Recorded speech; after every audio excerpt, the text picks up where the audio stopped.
Have you ever wondered why the great majority of the people on earth remain so ignorant? Why only a small fraction of the people really succeed at anything in life? Plato gave us the answer 400 years B.C. He said, "Neither do the ignorant seek after wisdom, for herein is the evil of ignorance, that he who is neither good nor wise is nevertheless satisfied with himself. He has no desire for that of which he feels no want." Isn't that about it? I think the great Spanish teacher and author José Ortega y Gasset carried Plato's wisdom right into the 20th century. He points out in his excellent book, Some Lessons in Metaphysics, that even though human knowledge has experienced an almost unbelievable growth during the past 100 years, most especially during the past 50, the great majority of the people have not only cut themselves off from this great growing body of knowledge, they have become, if anything, more barbaric than they were before, and he explains why. The only way a human being can get to knowledge is through study. Ortega y Gasset compares study to paying taxes. It's something people don't like to do, and something practically no one does when he doesn't have to. The great majority of people will go to school just as long as they have to. During that time, they will learn only what is absolutely necessary, which isn't very much, and they will stop on any subject the moment they're allowed to. That's why we have the mind-boggling phenomenon of a multi-billion-dollar school establishment and a nation of people with barely enough useful information to find a seat of their pants with both hands. You see, that answers a question that bothered me, and perhaps you too, for years. The question was, how is it possible in a nation as modern, in a society as advanced, in a standard of living as high as it is in ours, for a human being to reach the age of 50 with so small a collection of useful information? Never in the history of man has a nation offered the opportunities for learning as has the U.S., and had those opportunities as systematically ignored. Succeeding in the free world, and most especially the United States, is not difficult. All we need to do is obtain a fairly good education along the lines in which we're interested, and it's free. We're surrounded by it on every side. It lurks in readiness in our public libraries, in the extension courses of our fine schools and universities. And the great majority of the people sit dull-eyed and slack-jawed in front of their TV sets and occasionally querulously complain because they're not more successful, or tell a British research team they'd like a 20% increase in income. By far the great majority of them are overpaid as it is. But they have what we want. We have only to find ways to serve them better. They are the world's champion consumers. If they devoted a half hour a night to continuing education, they could be the world's smartest people, too, but they don't seem to know about that. Nor do they seem to know that there's freedom and fun in knowledge. As I mentioned earlier, if there's one thing that typifies our society, it's boredom, apathy. Whenever you find boredom, you find the absence of a good idea. And whenever you find the absence of a good and exciting idea, you find a person who isn't using his equipment anywhere near par. In the excellent book, The Nature of Man, there appears the line, "Man tends to achieve his being inasmuch as he develops love and reason." Now, there's something worth thinking about for the next 20 years. Man tends to achieve his being inasmuch as he develops love and reason. Love and reason. Here's where our hope lies, our opportunity for service, growth, and fulfillment. How are we doing in the love department? How good are we when it comes to reason? I think that great line should be made into a little sign that we should put up in our kitchens. It would be a good idea to have it on the visors of our cars as we drive to and from work. Love and reason. And on the job, too. Love and reason. It's hard to improve upon, isn't it? It's the way to transcend the grubby commonplaceness of existence. You know, the most important step a human being can take is the one that leads to transcendence, even a little transcendence. In the same book, The Nature of Man, we read, "Transcend is a tricky word. Let's give it its full meaning by trying to encompass its different specific meanings. Transcendence may be used in a religious or metaphysical context as indicating the existence of a higher power. Transcendence may also mean a liberation from egotism and selfishness, and thus an attitude of openness and real communication with others. Transcendence may finally mean, and this especially in existentialist thinking, a going beyond oneself in time, a reaching out of oneself toward the future. However, one thing is common to the different meanings of the word: going beyond our self-absorbed ego, freeing ourselves from the prison of egotism and relating ourselves to reality. Once the term has been defined, it seems clear that life has a meaning if transcendence is achieved. If man does not limit himself to the selfishness and destructiveness of the mirror created by Narcissus, to give oneself is the only way of being oneself. This paradoxical sentence is only paradoxical in appearance. It can be found in the teachings of the Upanishads, in the Gospels, in the Vedas, and among others, in the writings of Plato, Aristotle, Kant, Goethe, Marx, Shaler, Russell, and Machado. Transcendence is a goal worth working toward, and within the reach of anyone. By getting above the dismal, narrow life based strictly on the ego and learning to give of ourselves to our work, our families, and our play, and by so doing become ourselves, we solve our three major problems at one fell swoop. How we spend our days, our family, our income. Our days will be full and richly rewarding. Our family life will take on new love and meaning, and our income will take care of itself.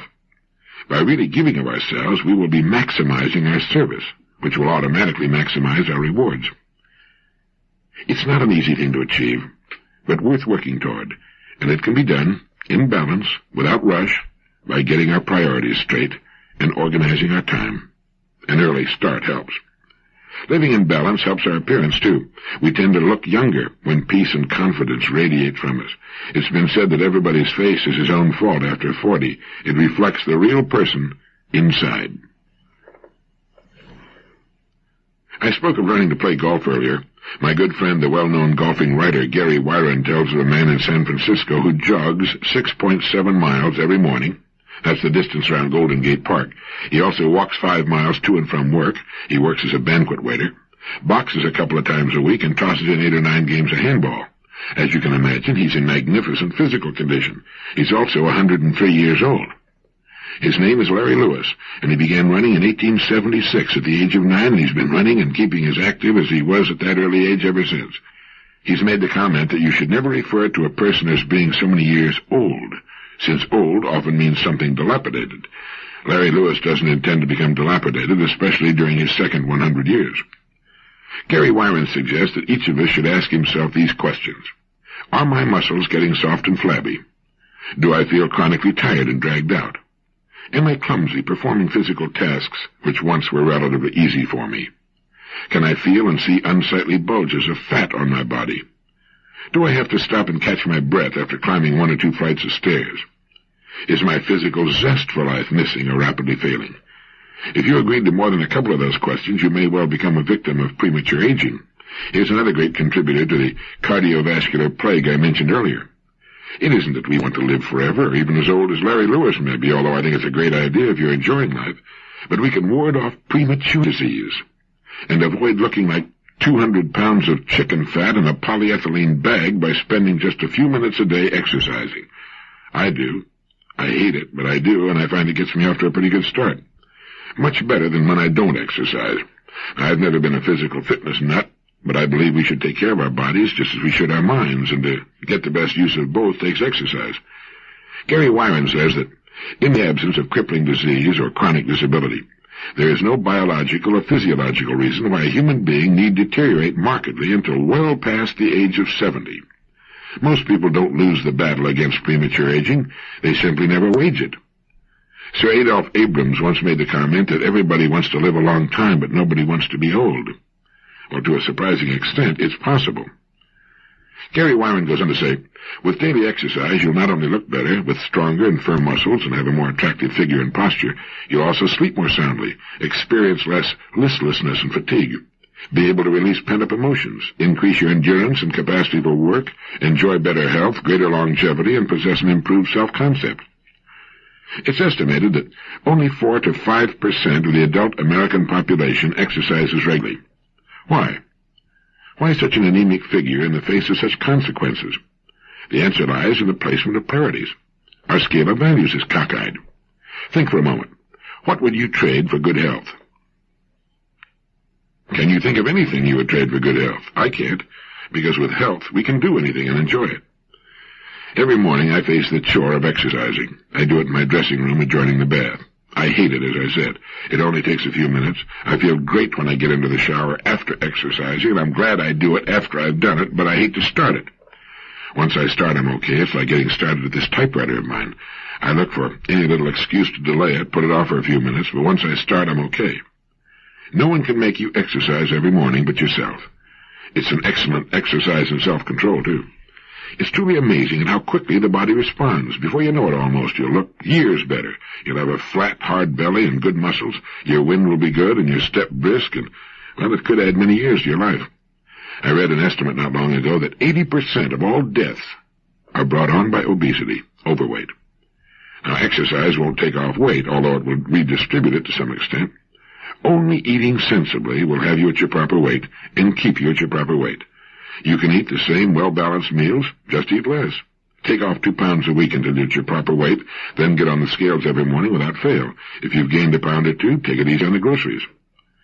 One of the hardest things for most of the population to learn is that food intake must match energy output. When we were in our teens and early 20s, we usually had high energy output and had to eat a lot. In fact, we formed the habit of eating a lot. Now, habits tend to remain constant or actually increase with time. So chances are a given person will continue to eat the same amount of food, or even more as he grows older, and as his energy curve begins to go down. The spread between his descending energy curve and his food intake line will be represented by the spread of his waistline and the seat of his pants. The normal human stomach is about the size of your clenched fist. Before you begin to eat, look at your clenched fist and then eat that much food. End of good health department. You know, we're learning that we took a lot of things for granted which simply are not true, not as we thought them to be. We thought we were educating our children by sending them to our schools, and we've discovered that we have a nation of uneducated people. We thought mankind was moving upward and onward, and found ourselves living in the bloodiest century in the history of human civilization. We thought our technology and progress would give us better health, especially with 2 chickens in every pot, and find ourselves in 20th place in the world health picture. We thought our new higher standard of living, our new wealth, would give us a world free of crime, and we have a national crime picture that makes you want to run for cover. Lots of opportunities lurking in there for a thinking person. And here's a creative thinking problem for you to work on if you like. If you were to lose your present source of income tomorrow, how would you live for the next 12 months? Quite often military commanders in the field are reprimanded or demoted for falling victim to a surprise attack. It's happened many times. Well, each of us is the commander of his own life and family's defenses, and it's the duty of an intelligent commander to be prepared for any eventuality he can imagine. Now, every member of our family should know what to do, where to go instantly in case of fire.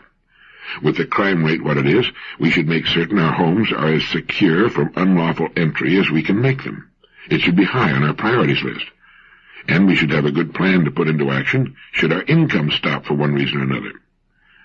A woman dying on the roadside as a result of an auto accident was asked why she had failed to fasten her seatbelt. Her last words were that it wrinkled her clothes. Here's a typical, though tragic, mix-up in priorities. We can get our clothes pressed. The sudden loss of income game is an interesting one for the whole family. Most women tend to be ill-prepared to fend for themselves, not just married women, but young girls just out of school. Most families don't seem to realize that the average woman who marries in our society will work at a job for 25 years. If she doesn't marry, she'll work for 40 years or more, just like a man. And knowing that she must, in all likelihood, work at least 25 years, even if she marries, you'd think most girls would prepare themselves for interesting and well-paying work. Not so. Most young women come into the job market with skills limited to driving a car and talking on the telephone. They're not too good at those. This is true even of most women who go to college. They come to the world of work with no marketable skills, and thus put themselves at the bottom of the economic heap. They also miss the fun of a meaningful career, and they have no ace in the hole in case their marriages don't work out, or the husband dies, or in case they'd like to get back into the swim of things after their kids have grown up and moved out, during the so-called and often aptly called empty years. A woman can be married for 20 years, lose her husband because of death or separation, and still have nothing whatever to bring to the labor market. In 20 years, she could have become expert at anything, playing the piano, interior decorating, selling, retailing, teaching, nursing, secretarial work. Think of the whiz she could have become at typing and shorthand in 20 years. Yet as a rule, she does nothing. She comes to the world of work with a dazed expression on her poor, scared face and with wringing hands. Why? Suppose you tell me. She'll most likely say, I didn't think it would happen to me. Why not? It happens to millions of women every year. How about a little preparation? A few minutes a day add up quickly. Do you know that you can turn out the equivalent of a novel every 3 months by just typing 4 pages a day? The cumulative effect of a little time well spent every day is almost unbelievable. There are hundreds of excellent courses that can be taken. I think it all comes down to the fact that most human beings form the habit early in life of doing no more than they absolutely have to do. They miss the fun of learning, the fun of achieving, beyond the simple chores of their days. When the kids are young, preschool, they occupy all of a woman's time. But once in school, she can usually find time, just as a man can, for some independent line of study. Now, why should we do all this? Why go to all this trouble? Why not just sit down and turn into a kumquat? Well, it gets back to what Gerald Sykes and other experts have pointed out. The worst guilt of all is the guilt of not having become our true selves. The pervasive discontent we see on all sides is triggered more often than not by the inner knowledge that life ought to be better, more fun, more exciting, more interesting. And it should, and it can be, when we bring more of ourselves to bear upon it, when we find more of our real talents, when we reach into the deep reservoirs of ability, even genius, that lurk in each of us. Emerson wrote, "Intellect annuls fate." It means that to the degree that we use the brains we were born with do we move toward freedom. To the extent that we do not think and learn, are we dependent upon fate, circumstances, chance. A person's freedom depends upon the extent of his thinking. The extent of his thinking might be said to depend in large measure upon how successful he's been in cutting himself loose from the superstitions and alibis and misinformation many of us grew up with. I've long believed that the nagging discontent observable in the lives of so many rests on the fact that they seem to think that there's an easy, effortless way to succeed in life. They forget the rule about opposites. And seeking what appears to be the easy way out, they actually make life more difficult for themselves. By following instead what in the beginning appeared perhaps the more difficult route, the route to knowledge and self-discovery, and by taking what might appear to the casual onlooker to be a considerable risk, it turns out that in a dozen years that pass quickly anyway, they've taken the better, and in the end the easier, safer, more satisfying way. Sooner or later we must realize the truth of Gerald Sykes' marvelous statement that any solid achievement must of necessity take years of humble apprenticeship and lead to estrangement from most of society. Let me repeat that statement. Any solid achievement must of necessity take years of humble apprenticeship and lead to estrangement from most of society. I think we all know how true the first part of that statement is. Always be suspicious of the so-called quick success. Even towering geniuses usually don't reach their best work until after many years of seasoning and dedicated experience. If it comes easy, it usually doesn't amount to much.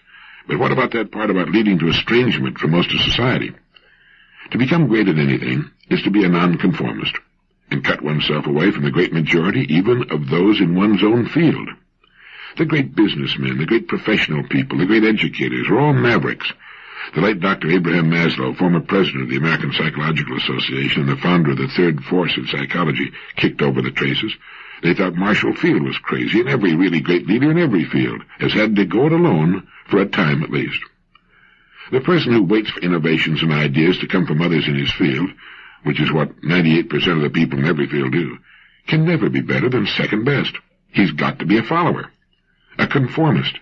It's true in banking, in industry, in medicine, education, in every field. You can't go along with the crowd and amount to very much. The two simply don't go together. My old friend Dr. L.D. Pankey of Coral Gables, Florida, comes to mind, the father of occlusal rehabilitation and dentistry, who now travels all over the world teaching his marvelous methods to others. We often see murals in public buildings which depict great masses striving upward toward the sun. It may look good, but it's pure fiction. They not only don't strive upwards, they generally resist whatever good ideas do come along, and throughout history have tried their best to torture, maim, and kill those who have tried to lead them out of their grinding ignorance. We can love people, humanity, in the sense of agape, unselfishly and with a real desire to serve. We can and should love mankind as our brothers and sisters if we can pull it off. But the best-known way on earth to never amount to a tinker's dam is to lose oneself in the crowd. As Will Rogers said, whenever you find yourself on the side of the majority, it's time to reform. So it's true. Any solid achievement must of necessity take years of humble apprenticeship and lead to estrangement from most of society. Peter Drucker, in his excellent book, The Age of Discontinuity, points out that historically the men of knowledge have not held power, at least not in the West. They were ornaments. If they had any role at all at the seats of the mighty, it was that of court jester. There was so little truth historically in the old adage that the pen is mightier than the sword that it can only be called the opium of the intellectuals. Knowledge was nice. Knowledge was a solace to the afflicted and a joy to the wealthy who could afford it, but it was not power. Indeed, up to recently, the only position for which knowledge prepared was that of servant of the mighty. Oxford and Cambridge, until the middle of the 19th century, trained clergymen. The European universities, civil servants. The business schools in the United States, set up less than a century ago, have been preparing well-trained clerks rather than entrepreneurs. But now, says Drucker, knowledge has power. It controls access to opportunity and advancement. Scientists and scholars are no longer merely on tap, they're on top. They must be listened to by the policymakers. They largely determine what policies can be considered seriously in such crucial areas as defense or economics. They're largely in charge of the formation of the young, and the learned are no longer poor. On the contrary, they're true capitalists in a knowledge society. Salaries have gone up fast in the schools. The man of knowledge also increasingly has earnings opportunities outside of academia, through research grants or as a consultant. Drucker goes on to talk about the responsibilities that go with power and mentions that our faculties are chock full of able-bodied people who stopped working the moment they made associate or full professor and got tenure. People in the education industry are much like people everywhere. There's a tendency to do no more than one must, and then wallow in the resulting discontent and alienation. That's my comment, not Drucker's. But the point I'm trying to make here is that the age of the dummy with muscles is past. We've learned that there needn't be a dichotomy there either. Some of our greatest athletes are top students, and the day of poking fun at the bookworm or the good student went out with the ice truck and a rumble seat. Surveys have even discovered that girls prefer men who wear glasses. They say glasses make a man look more intelligent. They're interested in brains, not biceps, although the two, as I mentioned, quite often go together. So an hour a day, improving your mind, is the best exercise habit you can form, and one that pays big dividends in all three of those important departments of life. In one of his plays, Pulitzer Prize-winning playwright Archibald MacLeish has one of his characters say, "The only thing about a man that is a man is his inker. Everything else you can find in a pig or a horse." Yes, intellect annuls fate, and fear is ignorance. And speaking of good quotations, here's a good one from the pen of the American writer Christopher Morley. There's only one success, to be able to spend your life in your own way. Here's the dilemma that faces most kids in school. How do I want to spend my life? What should I choose to do? What can I do that will fill my life with interest and bring me the particular rewards I'm looking for in life? Christopher Morley's definition might well be carved over the school entrance. There's only one success, to be able to spend your life in your own way. A leading business executive resigned from one of the world's biggest companies to take over the business school of an American university, and he commented that a man ought to uproot himself every 10 to 12 years or so. Morley's definition might mean doing that. It's no longer necessary to stick with one job for life. The Blue Cross people reported recently that ours is the first generation of human beings to experience a middle age of 30 years instead of the old 15. It's true. It used to be 2 chickens in every pot, then it became 2 cars, more recently 2 homes, and now 2 families. More and more people are starting a new child or 2 in their 40s when the first group moves out into college in the world.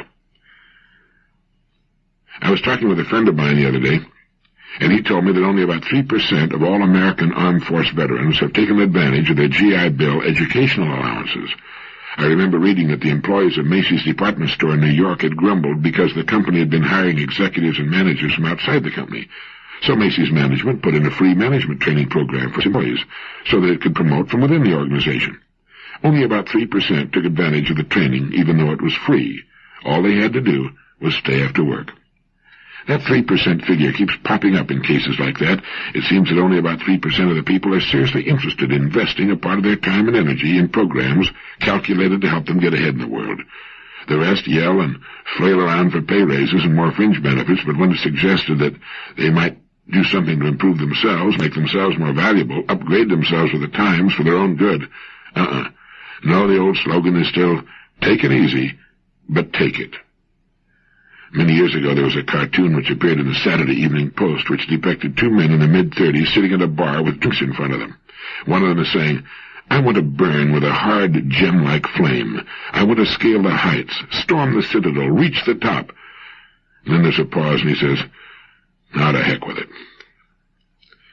I mentioned Dr. Maslow earlier. Based on his research, growth towards self-actualization is both natural and necessary. By growth he means constant development of talents, capacities, creativity, wisdom, and character. Phrased another way, growth is the progressive satisfaction of higher and higher levels of psychological needs. In Maslow's words, man demonstrates in his own nature a pressure toward fuller and fuller being, more and more perfect actualization of his humanness, in exactly the same naturalistic scientific sense that an acorn may be said to be pressing toward being an oak tree. It's easy to see in children, but is so often apparently lacking in adults. Psychological growth leads toward psychological health. A person can grow out of his psychological problems and hang-ups just as he can outgrow his clothes. We tend to distrust our natural instincts. We've often been taught that our instincts are bad somehow. Moreover, the growth process requires constant willingness to take chances, to make mistakes, to break habits. One can choose, says Maslow, to go back toward safety or forward toward growth. Growth must be chosen again and again. Fear must be overcome again and again. Maslow also advanced what he called the Jonah complex, the tendency in adults to doubt and even fear their own abilities, their own potential to be greater. As he put it, we fear our highest possibilities as well as our lowest ones. We're generally afraid to become that which we can glimpse in our most perfect moments, under the most perfect conditions, under conditions of great courage. We enjoy and even thrill to the godlike possibilities we see in ourselves in such peak moments, and yet we simultaneously shiver with weakness, awe, and fear for these very same possibilities. The pleasures of growth and development require effort, self-discipline, and a certain amount of pain, but they're worth 1,000 times what they cost. Are you familiar with Murphy's laws? Edsel Murphy is an electronics engineer who's made some significant contributions to the understanding of the behavior of inanimate objects. One is that any error that can creep into a calculation will do so, and that error will be in the direction that will do the most damage to the calculation. Another is that all constants are variables. In any given computation, the figure that is most obviously correct will be the source of error. In the area of production, Murphy's laws go like this. Any wire cut to length will be too short. Identical units tested under identical conditions will not be identical in the field. A dropped tool will land where it can do the most damage. That's also known as the law of selective gravitation. A device selected at random from a group having 99% reliability will be a member of the 1% group. If a circuit cannot fail, it will. A fail-safe circuit will destroy others. Components that must not and cannot be assembled improperly will be. The most delicate component will drop. A transistor protected by a fast-acting fuse will protect the fuse by blowing first. After the last of 16 mounting screws have been removed from an access cover, it will be discovered that the wrong access cover has been removed. After an access cover has been secured by 16 hold-down screws, it will be discovered that the gasket has been omitted. After an instrument has been fully assembled, extra components will be found on the bench. Hermetic seals will leak. The probability of a dimension being omitted from a drawing or plan is directly proportional to its importance. Dimensions will always be expressed in the least usable term. Velocity, for example, will be expressed in furlongs per fortnight. Murphy's laws. I found that they also apply to keys. If you have the right key on a ring of 4 keys, the odds are not 25% that you'll use the right key first. They're more like 1/100th of 1%. And when you want a particular tool for a particular job at home, that particular tool and only that tool will be missing. It will make its reappearance the moment the need for it is past. People who underestimate their ability to think and solve problems should familiarize themselves with recent neurological research. Work at the UCLA Brain Research Institute points to enormous abilities latent in everyone. In fact, the Institute points to an incredible hypothesis. It seems the ultimate creative capacity of the human brain may be, for all practical purposes, infinite. Russian scientists have been amazed by the enormous reserve capacity of the mind. Writing in the journal Soviet Life Today, the eminent Soviet scholar and writer Ivan Yefremov said, "Men under average conditions of work and life uses only a small part of his thinking equipment. If we were able to force our brain to work at only half its capacity, we could, without any difficulty whatever, learn 40 languages, memorize an encyclopedia from cover to cover, and complete the required courses of dozens of colleges." A statement like that makes us realize how we formed the habit of living in low gear, getting by, as Huxley once put it, without too much discredit. It's been found by researchers such as Dr. Maslow that people who live close to their true capacity have a pronounced sense of well-being and considerable energy and see themselves as leading purposeful and creative lives. Isn't that what we all want to do? Thank you.